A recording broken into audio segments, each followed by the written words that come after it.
এখানে কি করিস? তোর এত বড় সাহস! আব্বা এই জানলার কাছে আসছে, ও নিয়ে বাইরে গেছে। আব্বা জম থাম। শোনো, তুমি সম্পর্কে আমার আত্মীয় লাগে, সেই জন্য শুধুমাত্র আজকে বাইসা গেলাম। এই আত্মীয়তার আমার কাছে কোনো প্রকার মূল্য নাই। মেয়েটা আমার, ইজ্জতটাও আমার।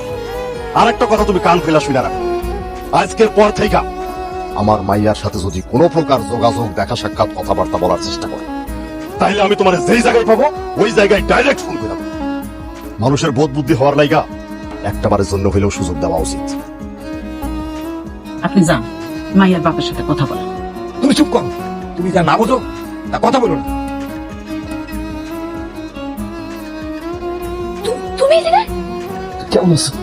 বাড়ি থেকে আমার বাড়িতে নিষেধ করছে, ভাই আমার ফোন লয়ে গেছে। এখন তুমি কও আমি কেমন আছি? আপনার পাও ধরি আব্বা, আপনি যদি এখন আমার পাশে না থাকেন আর বিয়ে হয়ে যাবো আব্বা, বাঁচবো না। আপনি একবার কথা কন, চেষ্টা করেন, তারপরে যদি কিছু না হয় আব্বা, আমি আপনার কবো না আব্বা। আচ্ছা ঠিক আছে। আসসালামু আলাইকুম চেয়ারম্যান সাহেব। ওয়ালাইকুম আসসালাম। হঠাৎ এত আয়োজন করে আমার বাড়িতে কি মনে করি? আনুষ্ঠানিক প্রস্তাব নিয়ে আসছিলাম চেয়ারম্যান সাহেব। আমার ছেলে আপনার এই প্রস্তাব নিয়ে বাইরে ঢোকা সাহস করতে পারলি?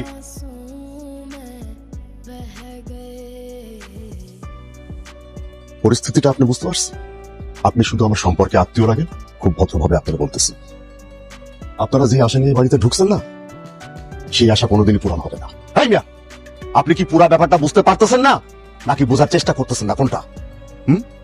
নাকি চাইতেছেন যে আমি আপনাকে চরমভাবে অপমান করে আপনাদেরকে বাড়ি থেকে বের করে দিই? একটা কথা পরিষ্কার করে শুনে রাখেন, আমার মেয়ের কিন্তু অলরেডি বিয়ে ঠিক হয়ে গেছে। এই ছেলে, ওটা নিয়ে যাও।